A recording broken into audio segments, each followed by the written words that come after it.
Bon dimanche matin à tous et bienvenue à ce culte d'adoration en web diffusion.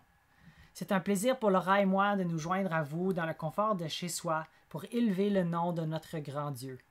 C'est pas parce que nous et notre monde sommes plus étroitement conscients de notre mortalité due à cette pandémie que nous n'avons pas de raison d'adorer et de louer notre Dieu.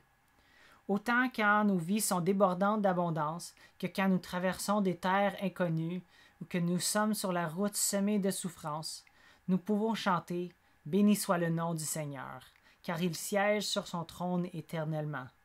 Si nous avons mis notre confiance dans le sacrifice de Jésus-Christ sur la croix, nous pouvons affirmer avec l'apôtre Paul, même au sein de notre souffrance, que dans toutes ces choses, nous sommes plus que vainqueurs par celui qui nous a aimés.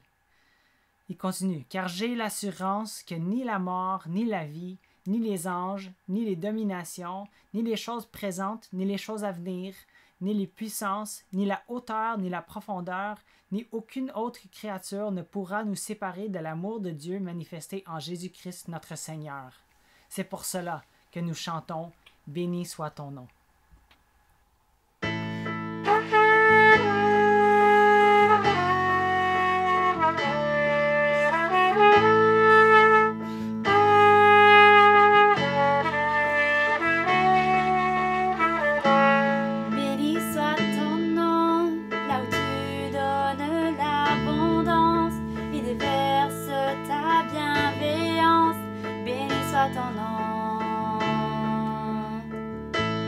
Béni soit ton nom, quand ma vie traverse un désert, quand je marche en terre inconnue, béni soit ton nom.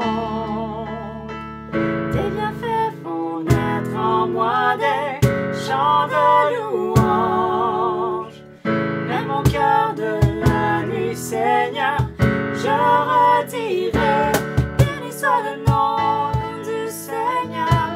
Béni soit le nom du Seigneur, béni soit ton nom glorieux. Béni soit ton nom, quand sur moi brille le soleil, quand la vie semble me sourire, béni soit ton nom. Et béni soit ton nom, quand la route semée de souffrance, s'il m'en doute d'offrir ma louange, béni soit ton nom. Tes bienfaits font naître en moi des chants de louange, même mon cœur de la nuit, Seigneur, je redirai, béni soit le nom du Seigneur, béni soit ton nom. Béni soit le nom du Seigneur, béni soit ton nom glorieux. Béni soit le nom du Seigneur, béni soit ton nom. Béni soit le nom du Seigneur, béni soit ton nom glorieux. Tu donnes et tu reprends, tu donnes et tu reprends. Oh, béni soit ton nom, tu donnes et tu reprends, tu donnes et tu reprends. Mon cœur choisit de dire, oh, béni soit ton nom. Béni soit le nom du Seigneur, béni soit ton nom. Béni soit le nom du Seigneur, béni soit ton nom glorieux.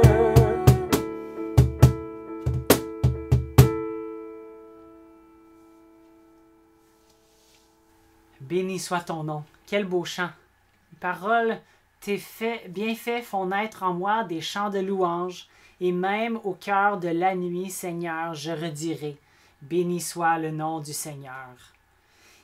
Comme vous le savez, Israël a passé par des moments sombres, des moments d'incertitude, et l'Éternel dit à Israël ce qu'ils doivent faire, peu importe la situation dans laquelle ils se trouvent, parce qu'ils peuvent avoir confiance dans l'amour, la puissance et la présence de leur Dieu près de eux. Deutéronome 10, 12 dit « Maintenant, Israël, que demande de toi l'Éternel, ton Dieu? Si ce n'est que tu craignes l'Éternel, ton Dieu, afin de marcher dans toutes ses voies, d'aimer et de servir l'Éternel, ton Dieu, de tout ton cœur et de toute ton âme. Si ce n'est que tu observes les commandements de l'Éternel et ses lois que je t'ai prescrits aujourd'hui, afin que tu sois heureux. Voici, à l'Éternel, ton Dieu, appartiennent les cieux et les cieux des cieux, la terre et tout ce qu'elle renferme. Et c'est à tes pères seulement que l'Éternel s'est attaché pour les aimer, et après eux, c'est leur postérité. C'est vous qui l'a choisi d'entre tous les peuples, comme vous le voyez aujourd'hui. Vous circoncirez donc votre cœur, et vous ne raidirez plus votre cou. Car l'Éternel, votre Dieu, est le Dieu des dieux, le Seigneur des seigneurs, le Dieu grand, fort et redoutable, qui ne fait point de favoritisme et qui ne reçoit point de présent, qui fait droit à l'orphelin et à la veuve, qui aime l'étranger et lui donne de la nourriture et des vêtements. Vous aimerez l'étranger, car vous avez été étrangers vous-même dans le pays d'Égypte. Tu craindras l'Éternel ton Dieu, tu le serviras, tu t'attacheras à lui et tu jureras par son nom. Il est ta gloire, il est ton Dieu. C'est lui qui a fait au milieu de toi ces grandes et terribles choses que tes yeux ont vues. Tes pères descendirent en Égypte au nom de 70 personnes, et maintenant l'Éternel ton Dieu a fait de toi une multitude pareille aux étoiles des cieux. Comment ne pas louer un Dieu qui est si grand, qui est si puissant et qui est tout le temps présent, malgré notre situation? C'est pour ça qu'on chante ton amour, ta puissance, qui nous porte à adorer notre Dieu de tout notre cœur, de toute notre âme et de toute notre force. Chantons.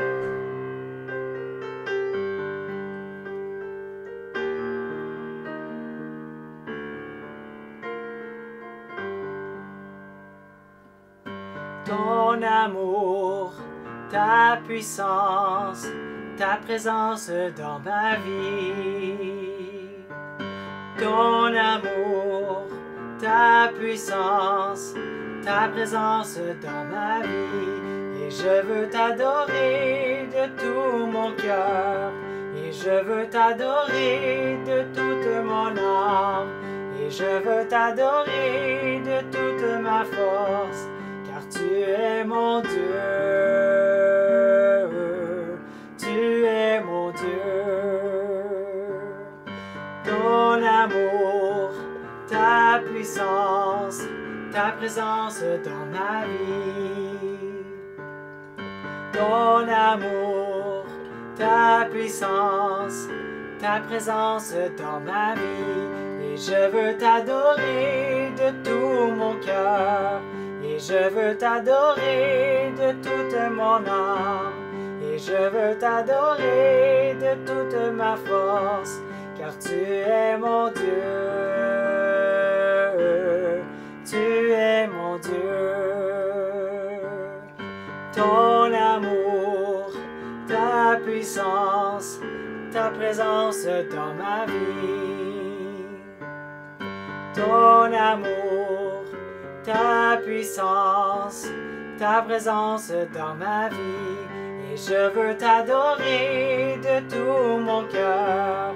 Et je veux t'adorer de toute mon âme.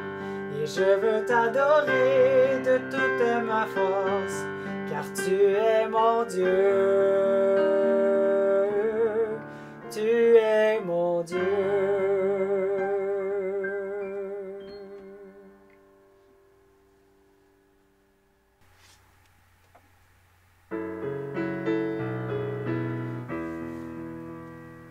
Je n'ai que toi dans le ciel. Je ne désire rien d'autre que toi sur la terre.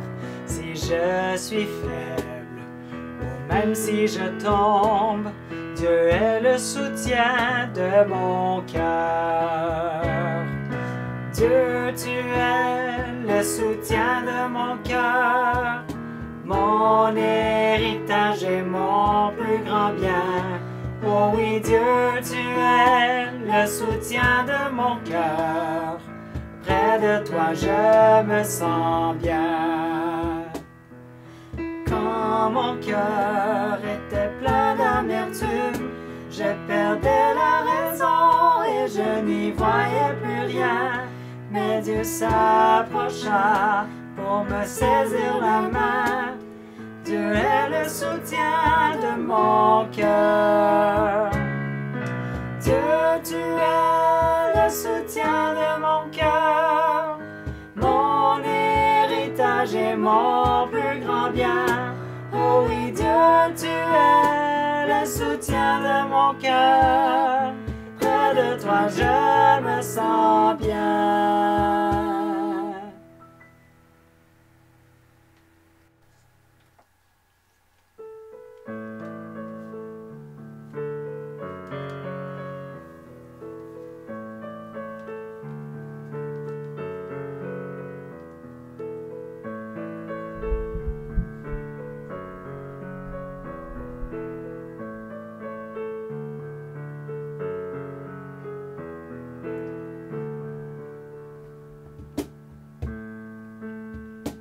Comme soupire une biche après l'eau d'un ruisseau, moi aussi, ô Seigneur, je soupire après toi. J'ai soif de toi, mon Dieu, d'être là devant toi, de venir dans ton temple, me présenter à toi, pour qu'enfin me reviennent les souvenirs d'antan, où heureux je courais vers ta maison.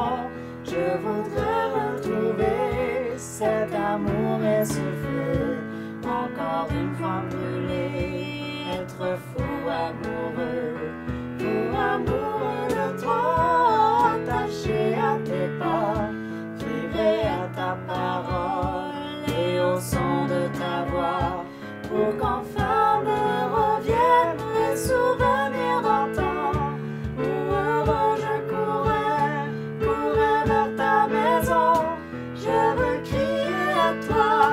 Plutôt que de me plaindre, je veux compter sur toi, te louer à nouveau. L'espérance et la joie seront dans ta présence. Je veux crier à toi, mon sauveur et mon Dieu. Montre-moi, ô Seigneur, chaque jour ta bonté, ta grandeur et ta grâce. Et moi je chanterai celui qui de ma vie est maître, celui qui m'a choisi et qui me fait renaître, pour qu'enfin me reviennent les souvenirs d'antan, où heureux je courais vers ta maison.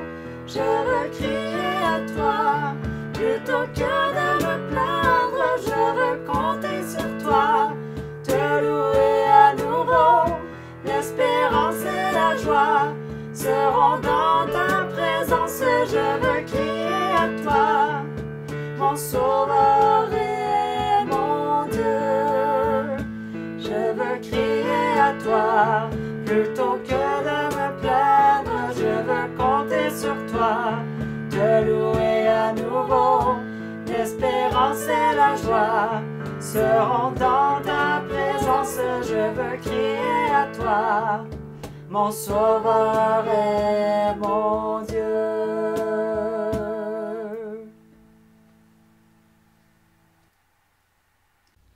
Le Fellowship canadien, en partenariat avec l'Alliance des évangéliques mondiales, ont déclaré le 29 mars 2020 une journée de prière et de jeûne mondial pour le COVID-19. Je vous encourage de prendre un temps en famille cet après-midi pour prier pour vos villes, pour notre province, pour notre pays et notre monde. Priez pour ceux qui sont déjà atteints par ce virus, pour ceux qui souffrent dans l'isolement, ceux qui sont dans le deuil, ceux qui vivent les conséquences des mises à pied ou autres retombées économiques. Priez pour nos dirigeants, pour les équipes médicales, pour ceux qui doivent garder l'ordre civil et nous protéger malgré les risques qui nous entourent. Priez comme David dans le psaume 86, verset 1, quand il dit « Éternel, prête l'oreille, exauce-moi, car je suis malheureux et indigent. Priez que malgré la tempête, nous puissions rester enracinés dans la parole de Dieu et que nos vies et nos souffrances puissent témoigner de notre espérance éternelle. Priez que Dieu nous donne la persévérance de partager les merveilles de ce que Dieu a fait par le sacrifice de Jésus parmi les ténèbres, pour la gloire et l'honneur de son saint nom, comme David dans le psaume 9, qui dit « Je louerai l'Éternel de tout mon cœur, je raconterai toutes tes merveilles. Je ferai de toi le sujet de ma joie et de mon allégresse. Je chanterai ton nom, Dieu très haut. » Chantons. Je louerai l'Éternel de tout mon cœur. Je raconterai toutes tes merveilles. Je chanterai ton nom. Je louerai l'Éternel de tout mon cœur. Je ferai de toi le sujet de ma joie. Alléluia.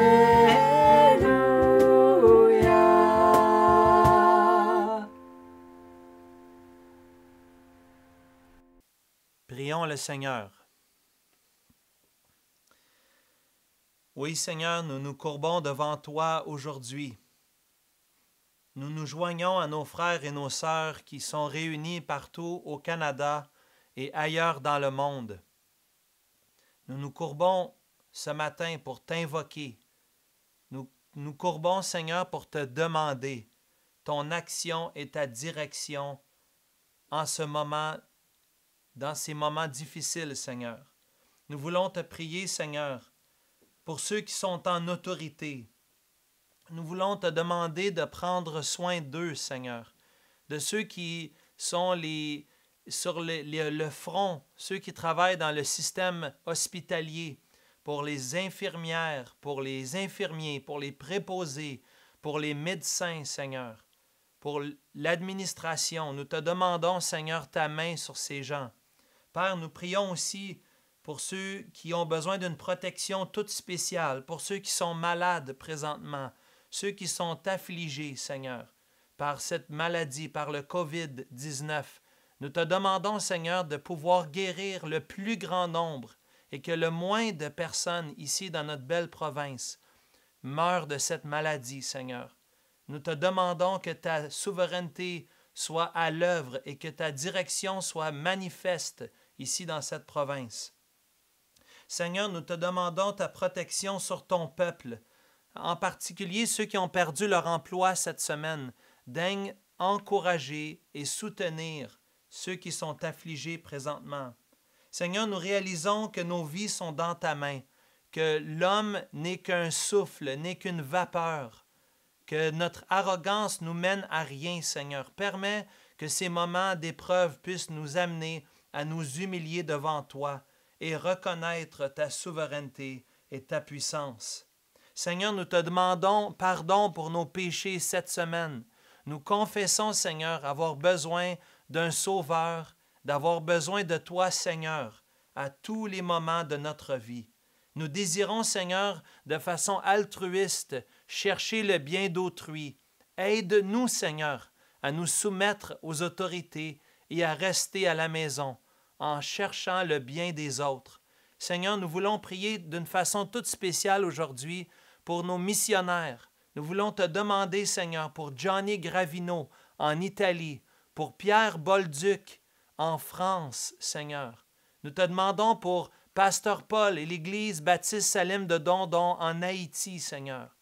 Mets ta main sur ces gens qui sont éloignés, ceux qui sont affectés directement, eux aussi, par cette maladie et par les contraintes qui nous sont présentées.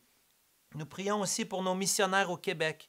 Nous pensons spécialement à Jean-Pierre Gagné, Seigneur, à Jean-Pierre Grette, à Louis Bourque, à Hugo Étier, Seigneur, que nous avons soutenu pendant plusieurs années à l'Église La Rivière. Nous prions spécialement, Seigneur, aussi pour notre frère François Turcotte et ainsi que les ministères qui sont connexes. Père, que tous les missionnaires qui sont dans des pays étrangers, tu mettes ta main protectrice sur eux et que ton évangile puisse être répandu dans ces moments. Oui, Père, merci maintenant pour ce temps que nous avons dans ta parole. Sois loué et célébré. Nous t'en prions dans le nom de Jésus. Amen. Eh bien, bonjour à tous. Merci Mathieu et Laura pour la louange ce matin, pour le temps de célébration. Nous voulons saluer tous ceux et celles qui nous suivent à la maison, ceux qui nous suivent à l'extérieur de Montréal. Que le Seigneur soit avec vous aujourd'hui. Un gros merci à notre équipe technique qui travaille d'arrache-pied depuis les dernières semaines pour faire tout dans leur pouvoir pour donner accès au temps de louange et au temps de célébration. Merci à chacun d'entre eux.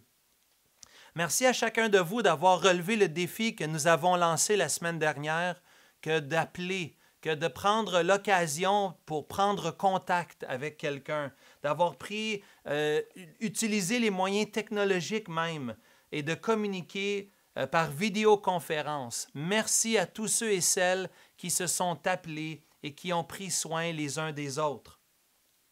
Les anciens sont encouragés et vous demandent de continuer en ce sens, de prendre soin de la veuve et de l'orphelin, Seigneur, de prendre soin de la personne qui serait dans le besoin présentement, que ta bonne main soit sur eux, Seigneur. Nous voulons en particulier aussi vous demander de continuer de prier pour le Conseil des Anciens.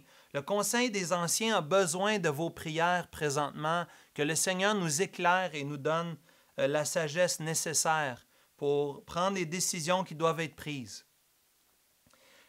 Il me semble que nous serons dans cette situation pour les prochaines semaines. Et après discussion, après avoir prié, j'ai décidé de débuter une nouvelle série dans la parole de Dieu, une courte série de messages dans le but de nous encourager à trouver la joie dans notre confinement. La joie dans le confinement. Quoi de mieux que de tourner dans une lettre de l'apôtre Paul? Je vous invite de tourner, s'il vous plaît, dans Philippiens au chapitre 1.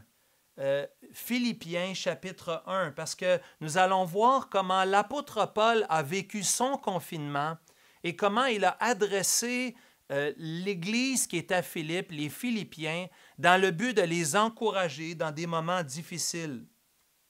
Paul écrit cette lettre de son confinement, de son emprisonnement, à une Église qu'il aime et chérit particulièrement. Vous savez, dans la vie, on dit qu'on ne sait pas ce qu'on a jusqu'à ce qu'on ne l'a plus.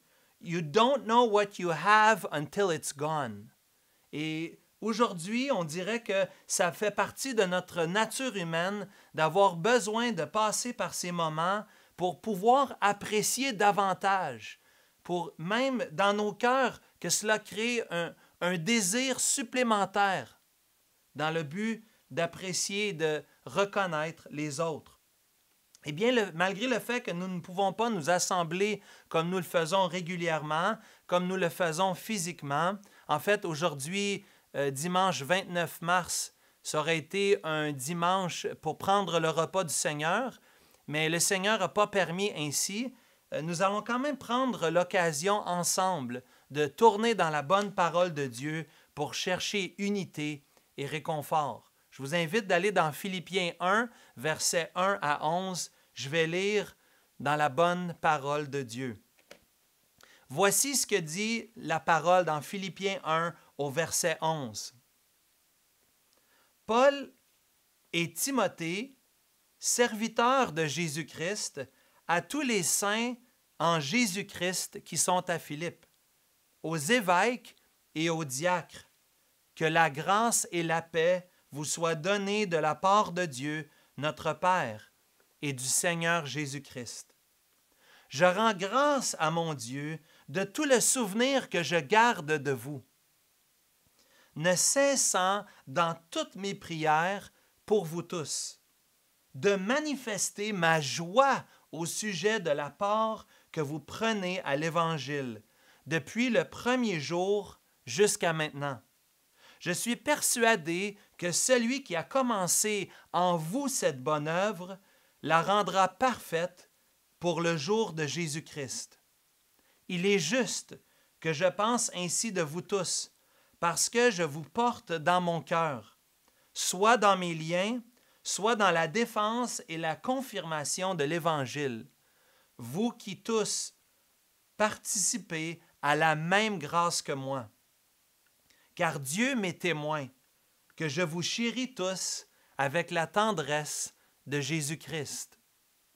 Et ce que je demande pour vous dans mes prières, c'est que votre amour augmente de plus en plus en connaissance et en pleine intelligence pour le discernement des choses les meilleures, afin que vous soyez purs et irréprochables pour le jour de Jésus-Christ, remplis du fruit de justice qui est par Jésus-Christ, à la louange et à la gloire de Dieu.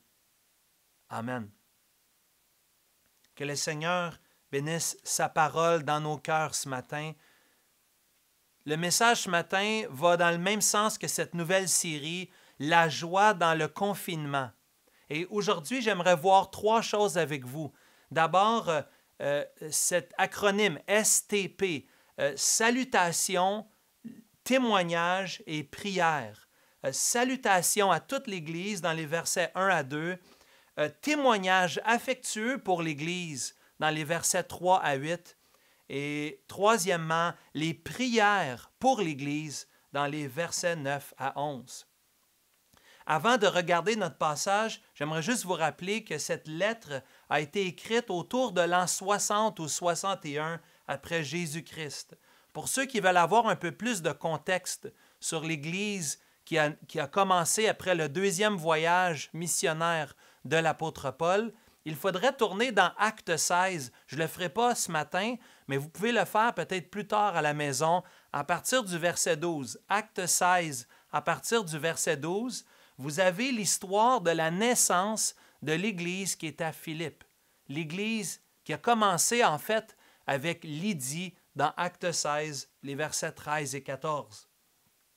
Paul, sur son 2e voyage missionnaire, a quitté sa région pour se rendre en Europe pour annoncer l'Évangile. Et la première Église qui aurait débuté en Europe, c'est l'Église qui est à Philippe, l'Église aux Philippiens. Cette Église est composée principalement de non-juifs. C'est probablement pour cette raison qu'il n'y avait pas de synagogue, puis on a dû se réunir dans un groupe de prière chez Lydie, près de la rivière.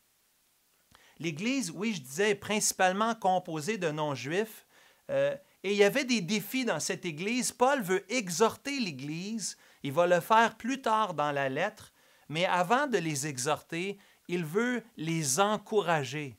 Mes frères, mes sœurs, nous avons besoin d'encouragement présentement. Et la parole de Dieu est toute une source de bénédiction et d'encouragement pour nous aujourd'hui. La lettre aux Philippiens parle de maturité spirituelle.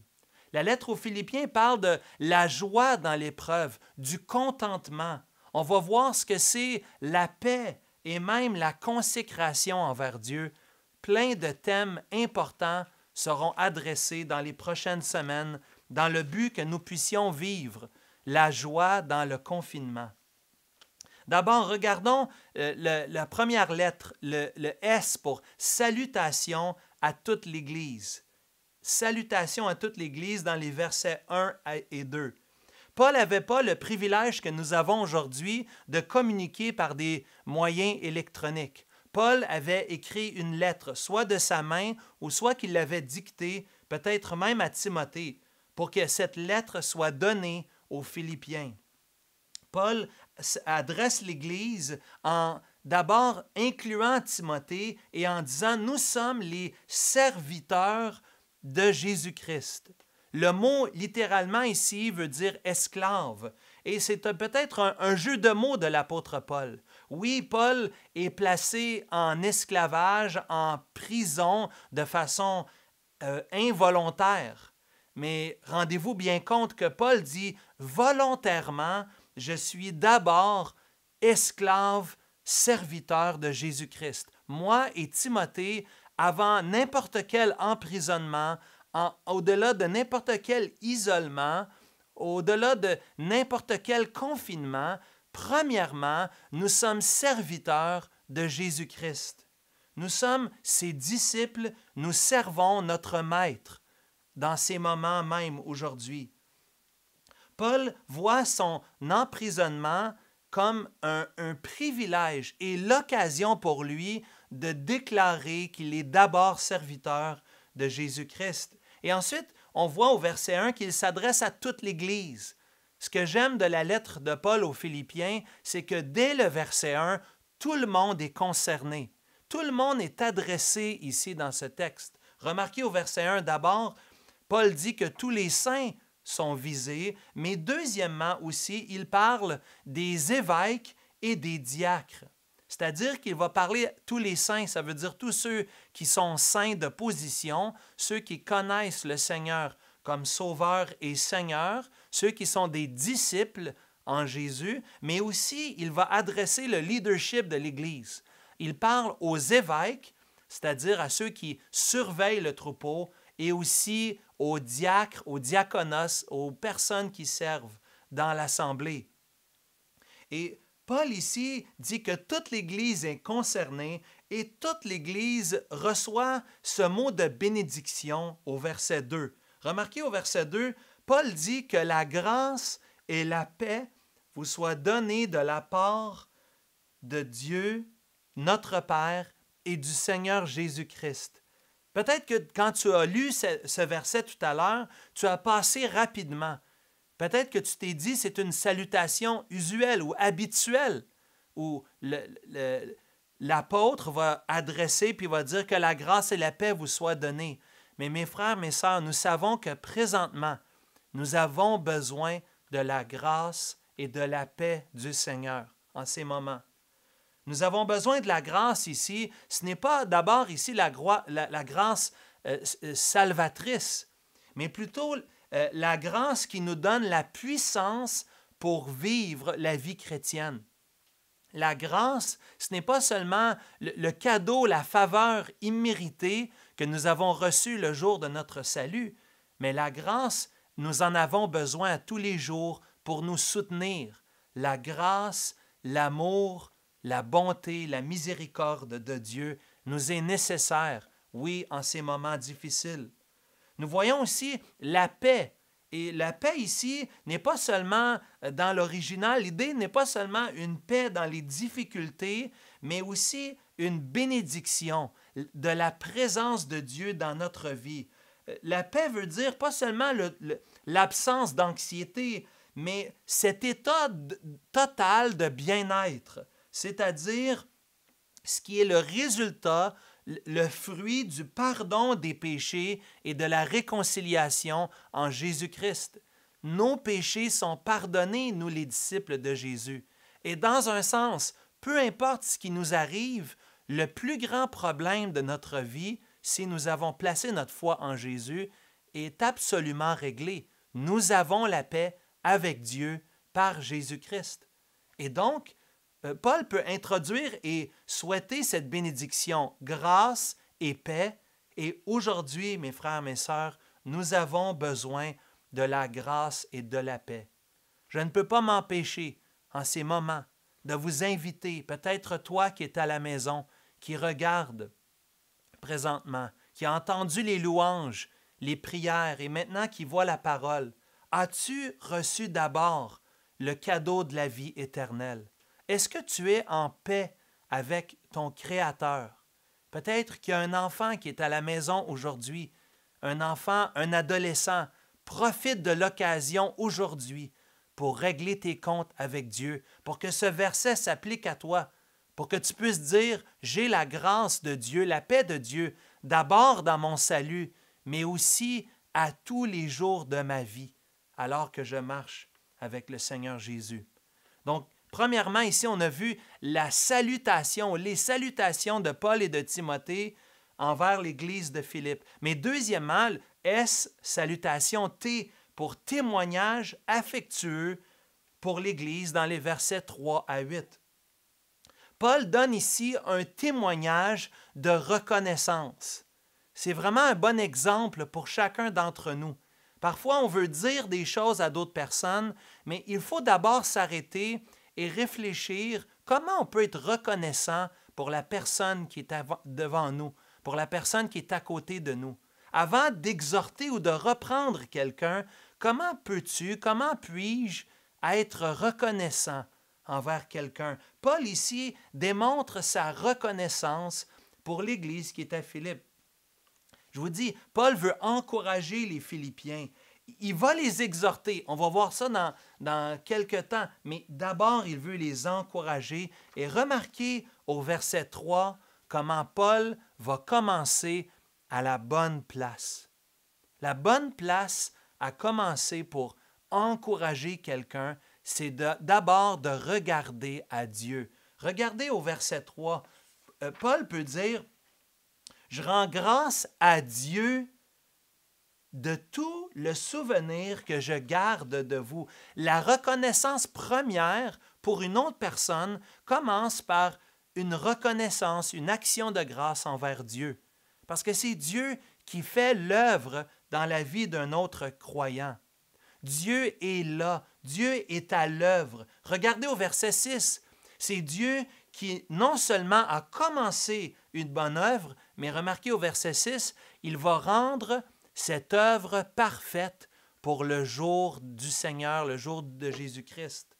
Ici, nous avons vraiment cette idée qu'on peut rendre grâce à Dieu parce que non seulement Dieu nous sauve, mais Dieu est en train de faire son œuvre tout au long de notre vie.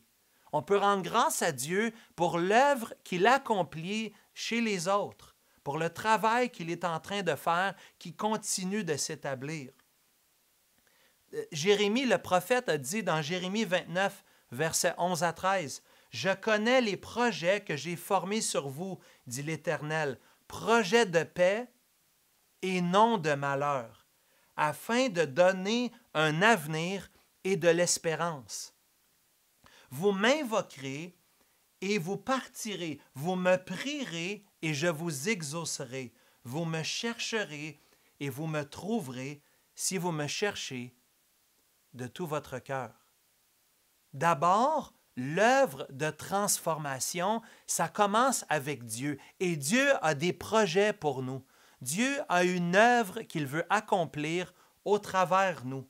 Donc, Paul peut vraiment, avec justesse ici, commencer en disant « Je rends grâce à Dieu ». C'est à lui qui doit recevoir, premièrement, la louange, la magnificence. Même dans ces temps difficiles, je suis attristé de certaines personnes qui croient que Dieu est absent dans ces temps troubles, ces temps difficiles. Le coronavirus n'a pas filé entre les doigts du Seigneur. Le Seigneur n'est pas surpris par cela, comme on a lu la semaine dernière dans Lamentation de Jérémie au chapitre 3. J'ai lu ça dans la prière de dimanche dernier. Nous savons que Dieu est souverain et c'est sa main qui dirige toutes choses. Même cette pandémie n'est pas à l'extérieur de la volonté du Seigneur. Le Seigneur a permis cela, il est au contrôle, il est bien sur le trône et c'est lui qui dirige. Et c'est bon pour nous de nous rappeler que c'est Dieu qui fait l'œuvre. C'est Dieu qui est aussi participant, ce n'est pas seulement nous, mais Paul peut d'abord ici rendre grâce à Dieu. Je rends grâce à Dieu pour l'œuvre qu'il fait en vous.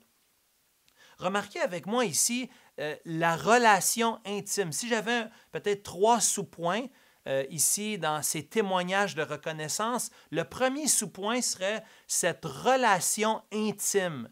Remarquez avec moi la relation intime avec les Philippiens, comme on voit rarement dans les lettres de Paul. Il y a un niveau supplémentaire, il y a une proximité très grande. C'est une église que Paul a vu naître peut-être 10 ans auparavant et il peut dire ici, regardez au verset 3, « J'ai le souvenir ». Paul peut se rappeler de ces rencontres, de cette église, de ces individus, comment Dieu a agi à Philippe. Si tu lis dans Actes 16, non seulement tu vois Lydie qui se convertit, Mais en plus, il y a cette femme qui était sous l'esclavage du démon, d'un esprit de Python, si je me trompe bien, je ne me trompe pas. Et elle a été délivrée. En plus, on voit à la fin du chapitre 16 que le geôlier se convertit, lui et toute sa famille. Donc, on voit des moments de joie, on voit la conversion des gens qui viennent au Seigneur. Et Paul peut repasser ses souvenirs, et ces souvenirs donnent beaucoup de joie à l'apôtre Paul. La deuxième marque d'affection ou de relation intime, remarquez au verset 7, Paul peut dire qu'il porte l'Église de Philippe dans son cœur. Je vous porte dans mon cœur. Et Paul, quand j'ai lu ça cette semaine, c'était impossible pour moi de ne pas m'identifier avec l'apôtre Paul et avoir des souvenirs de vous tous et de me rappeler, moi et les anciens, les leaders de l'Église, combien nous vous portons dans notre cœur présentement. Et je sais que c'est réciproque, que vous nous portez dans vos cœurs et que vous désirez notre bien et participer avec nous dans l'œuvre du ministère. Merci à tous ceux qui prient pour nous. Encore, je ne peux pas vous remercier assez. Tous ceux qui m'ont appelé pour m'encourager, ceux qui se sont appelés entre eux dans l'Église. Je vois le fait qu'on se porte les uns les autres dans nos cœurs et je rends grâce à Dieu pour cela. On voit aussi un autre exemple. Remarquez au verset 8, et là c'est très affectueux pour l'apôtre Paul. Paul dit qu'il chérit l'Église de Philippe. Ça veut dire qu'il les désire vivement.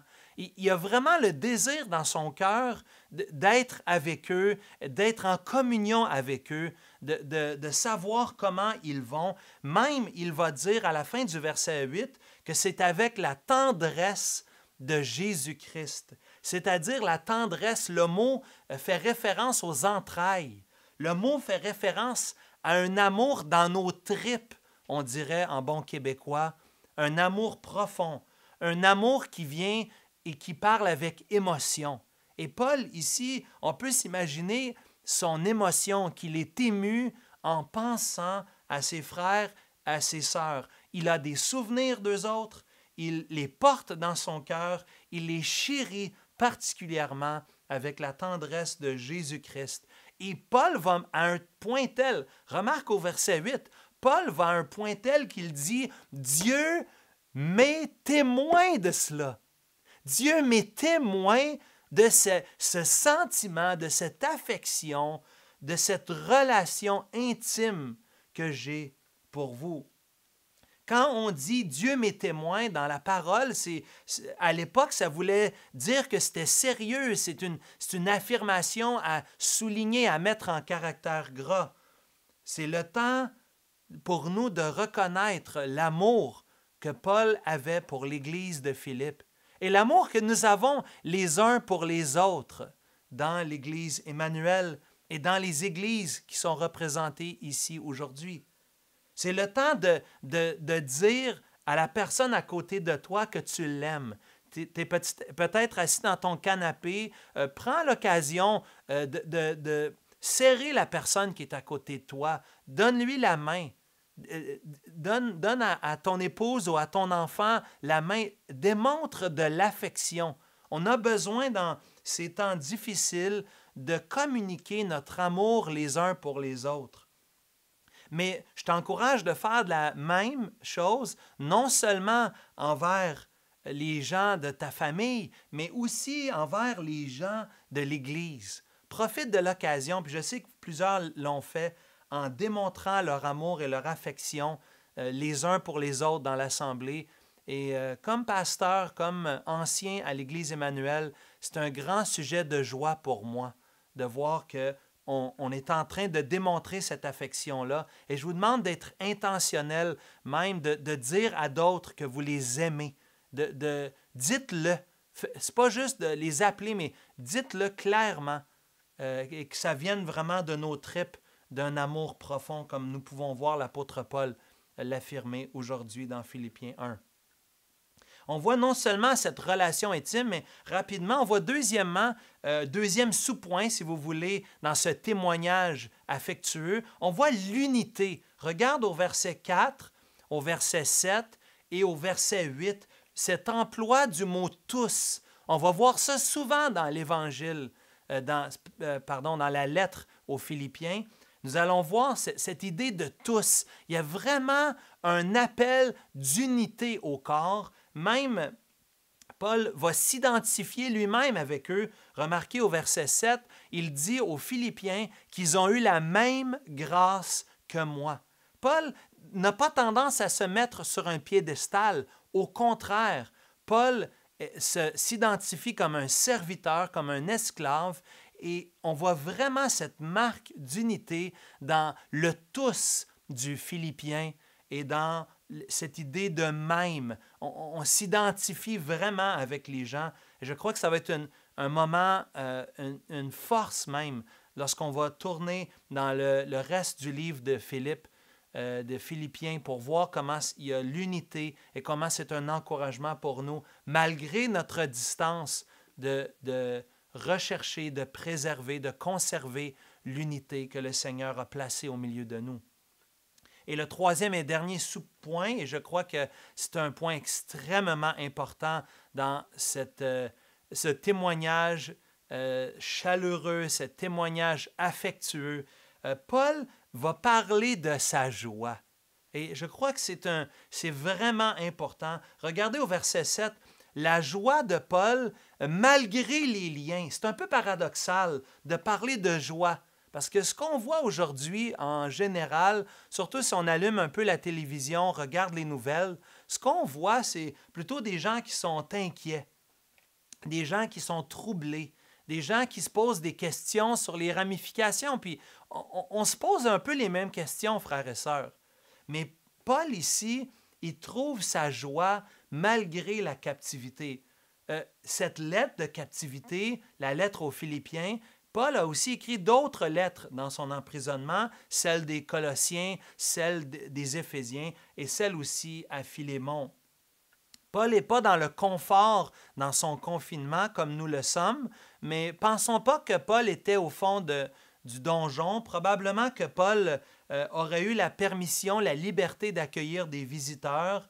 On croit que Paul aurait écrit cette lettre aux Philippiens dans son emprisonnement qu'on voit dans Actes chapitre 28, les versets 16, 30 et 31. Peut-être que tu pourrais regarder ça plus tard dans Actes 28 pour voir les conditions d'emprisonnement de l'apôtre Paul. Mais ici, ce qu'on voit, c'est la joie au milieu de l'épreuve. La joie de Paul malgré les circonstances. Paul peut même dire un peu plus tard dans Philippiens 4, verset 1, il dit aux Philippiens, « C'est pourquoi, mes bien-aimés et très chers frères, vous qui êtes ma joie et ma couronne. » Imaginez, Paul peut dire, « Vous êtes ma joie, vous êtes ma couronne. Ce qui est mon plaisir dans mon emprisonnement, c'est vous. Dans mon confinement, dans mon isolation, c'est de penser à vous. C'est penser à mes frères et à mes sœurs. » Paul trouve sa joie dans la famille de Dieu. Paul trouve sa joie, et il y a des détails ici très intéressants qui nous sont donnés. Paul trouve sa joie dans le partenariat du ministère.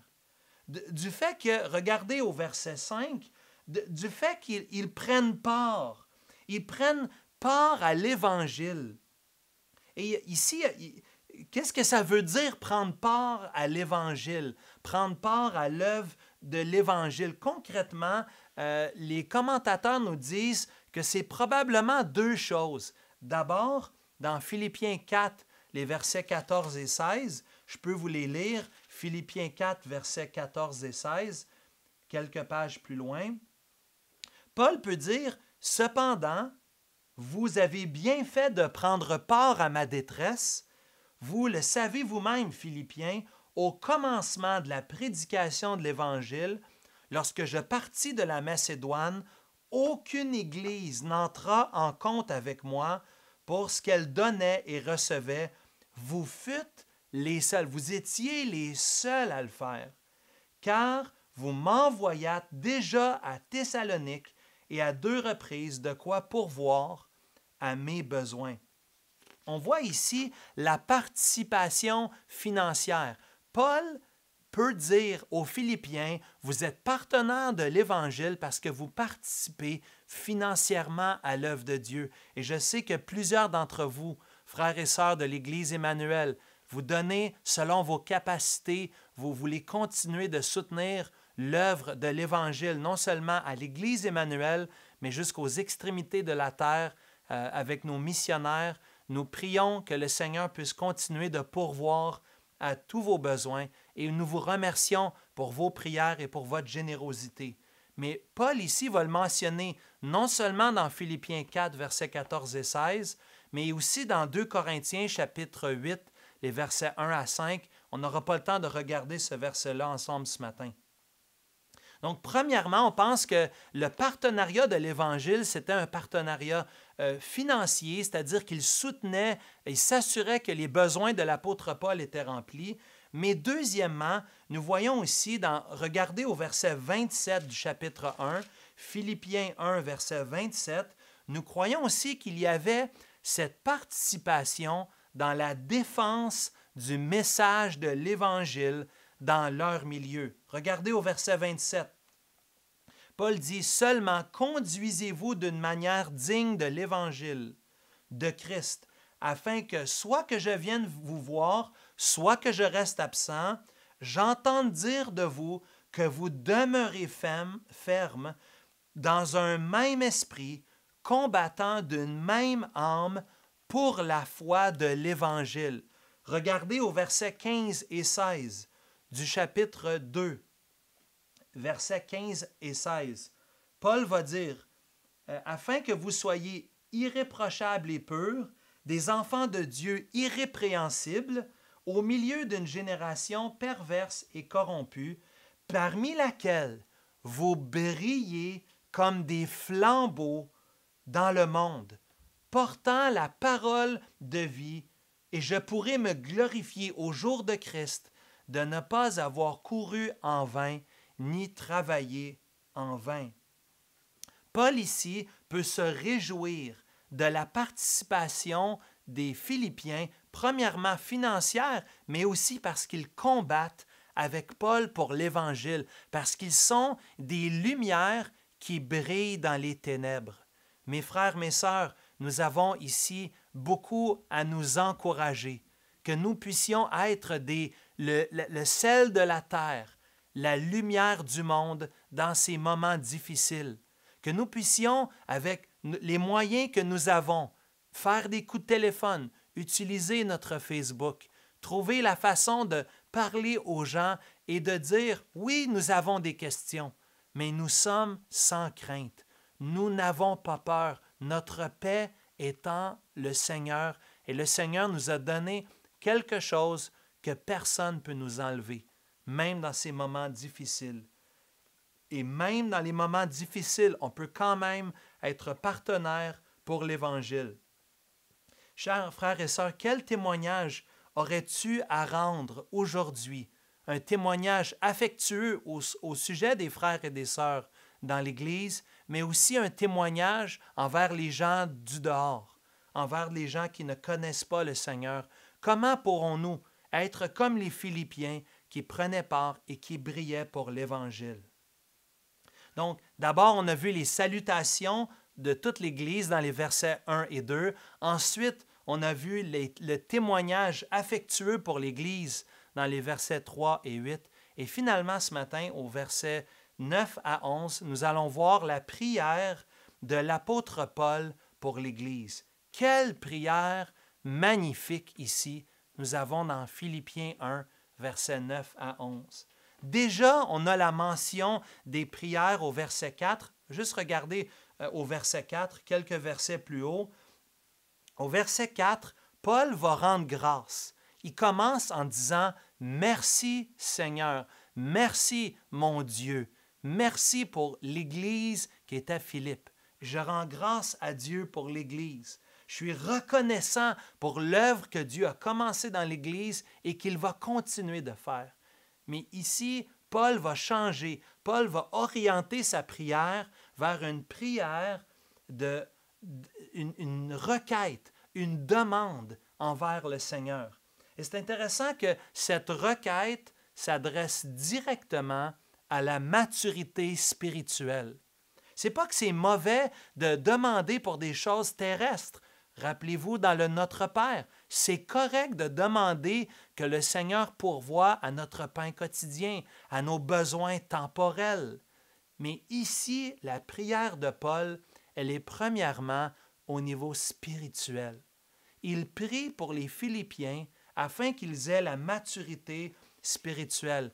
Et j'ai été vraiment édifié vendredi soir lorsque nous étions en famille, réunis avec d'autres familles par le moyen de Zoom. On a pu être une 50aine de personnes qui se sont connectées vendredi soir et on a pu échanger, prier les uns pour les autres. Et il y a une sœur qui était avec nous qui a partagé cette requête de prière qui va vraiment dans le sens de l'apôtre Paul. La sœur elle dit, priez pour moi afin que Dieu me montre, que Dieu m'enseigne, que Dieu utilise ces moments que je vis présentement pour m'apprendre quelque chose. Je trouvais ça tellement édifiant d'entendre ça vendredi soir, et c'est exactement ce qu'on voit ici de la part de l'apôtre Paul. Paul ne prie pas premièrement qu'on soit délivré de nos épreuves. Paul prie premièrement que la maturité spirituelle, que notre croissance spirituelle augmente et que nous puissions réaliser ici, quand Paul prie pour cela, ce n'est pas premièrement qu'il dit aux Philippiens « Vous devez travailler à votre maturité ».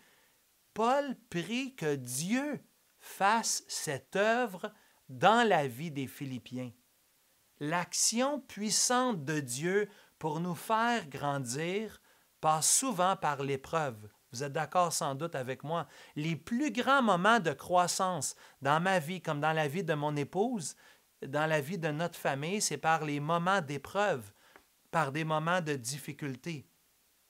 Jacques va dire la même chose. Jacques 1, verset 2 à 4, vous le connaissez. « Mes frères, regardez comme un sujet de joie complète les diverses épreuves auxquelles vous pouvez être exposés, sachant que l'épreuve de votre foi produit la patience.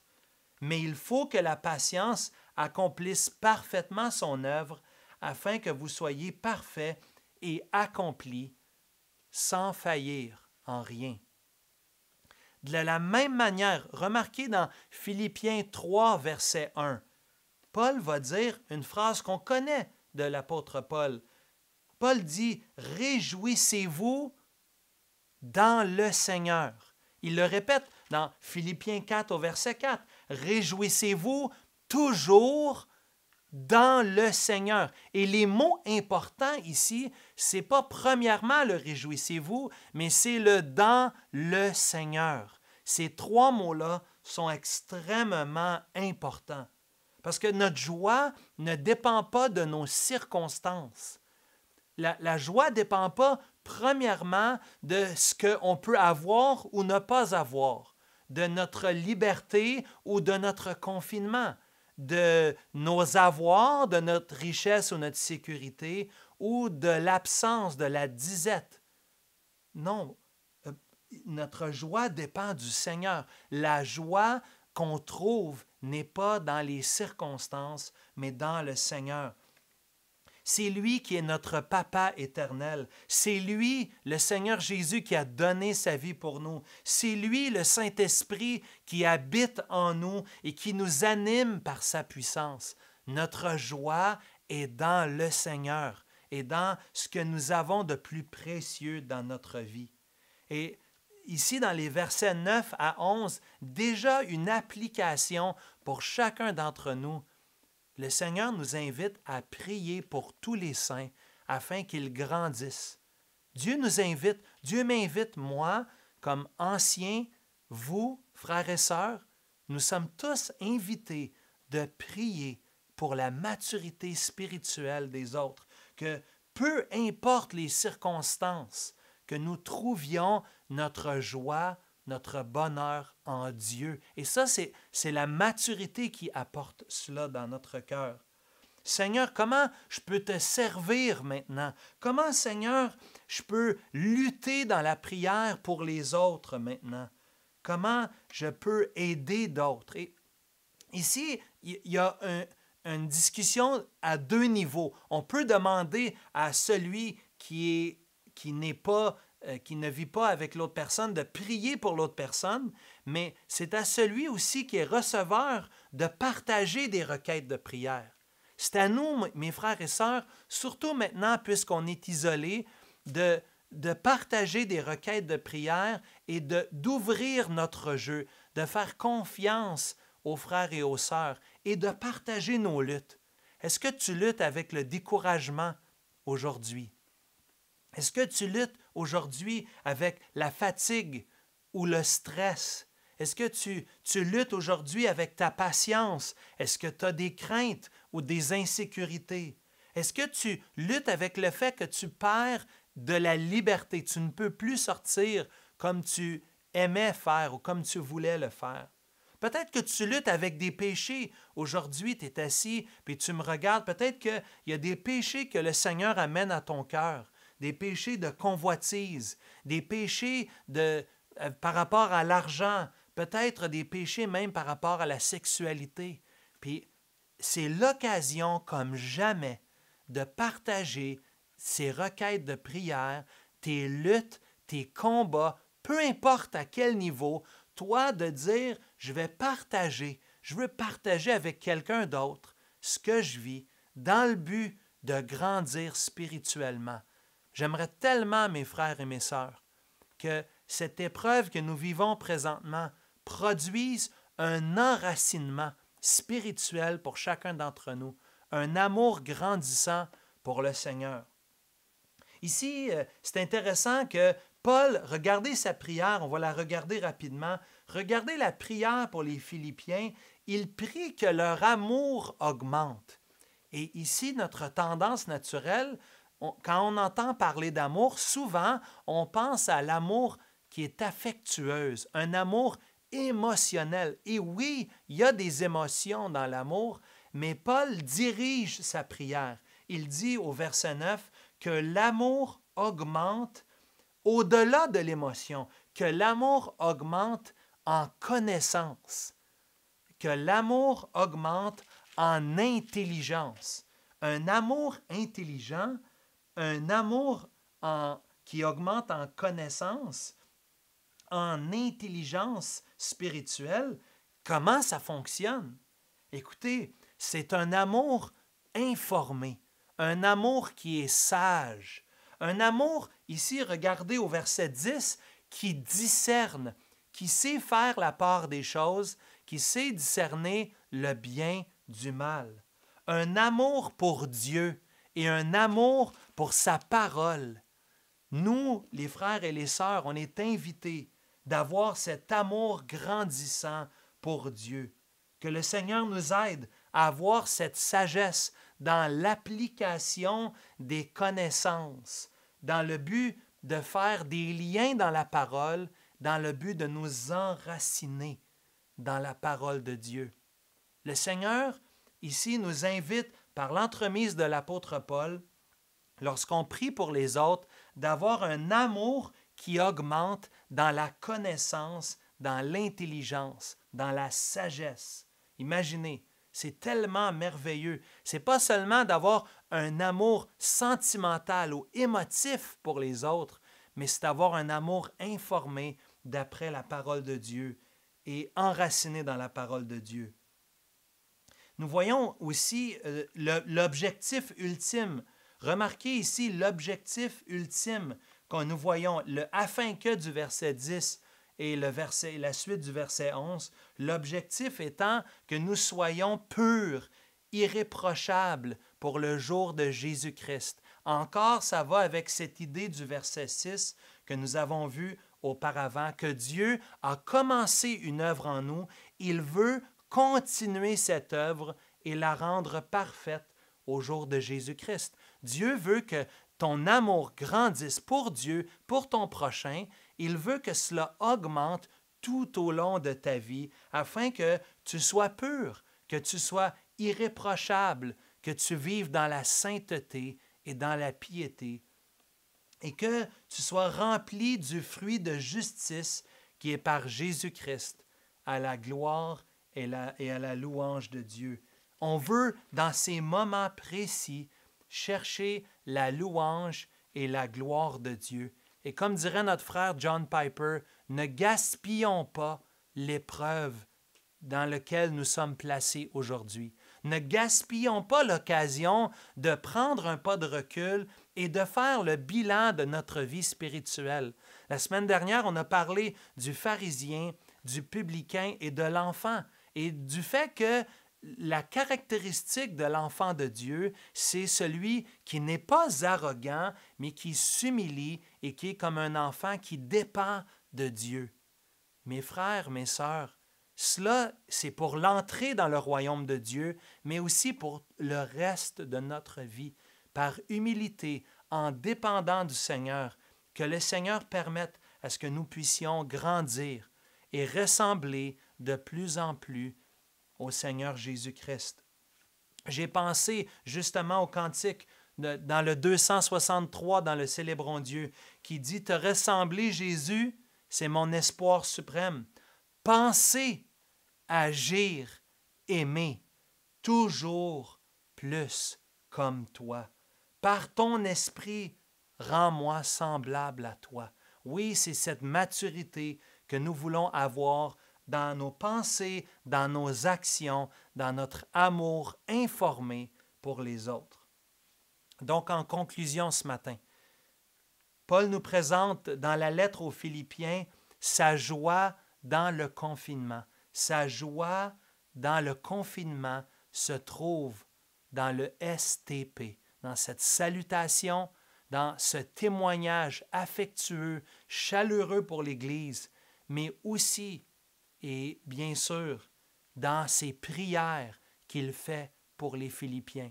Il rend des actions de grâce pour eux, mais aussi il intercède pour eux, et cela lui donne beaucoup de joie.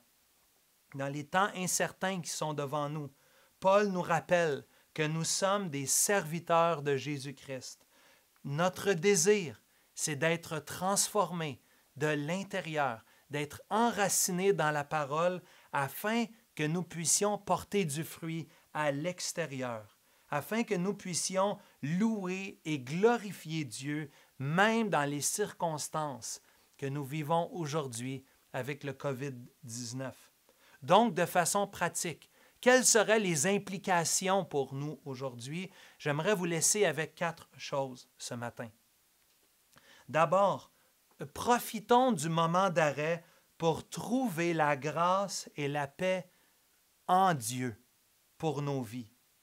Seigneur, on peut lui dire, Seigneur, tu m'as donné la vie éternelle, mais Seigneur, tu veux mon bien, tu veux plus que la vie éternelle, Seigneur, tu veux aujourd'hui me donner ta paix, Seigneur. Donne-moi ta paix. Et peut-être tu pourrais même méditer Philippiens 4, versets 6 et 7, qui nous parle de cette paix qui surpasse toute intelligence. Donc, demandons au Seigneur, profitons-en aujourd'hui pour demander grâce et paix et cette conviction, cette paix dans notre cœur. Deuxièmement, profitons de l'occasion pour démontrer notre amour et notre affection, notre appréciation pour les frères et les sœurs de l'Église, en utilisant les moyens qui sont à notre disposition. Non, on ne peut pas se voir, mais oui, on peut communiquer par téléphone, par Internet, on peut utiliser, même faire des lettres, on peut démontrer notre affection pour les autres, spécialement en remerciant Dieu pour l'œuvre qu'il fait dans la vie des autres. Cet amour peut se manifester, troisièmement, donc premièrement, c'était de profiter de ce moment pour trouver grâce et paix. Deuxièmement, aimons, c'est l'occasion de démontrer notre amour, notre affection envers les autres. Mais troisièmement, c'est l'occasion pour nous de prier les uns pour les autres. Comme on a vu au verset 4, comme on a vu dans les versets 9 à 11, prions non seulement avec action de grâce, mais prions que cette épreuve soit l'occasion pour l'Église, pour des individus, pour des frères et des sœurs, de s'enraciner davantage dans la parole et dans la maturité spirituelle. Témoignons notre reconnaissance et demandons maturité et croissance spirituelle. Finalement, je vous demande aussi, quatrièmement, de partager vos requêtes, de profiter de l'occasion de ouvrir votre jeu et de partager des luttes, des combats que vous vivez. Comment pouvons-nous vous aider si nous ne savons pas quels sont vos besoins? Comment ton frère ou ta sœur à l'Église qui veulent prier pour toi, qui, après avoir entendu ce message, après avoir vu dans ta parole comment Paul priait pour les Philippiens, nous sommes invités, chacun d'entre nous, de partager, oui, nos besoins temporels, mais aussi nos luttes spirituelles et demander à Dieu de nous aider avec ça. Et j'avais un bonus, un extra.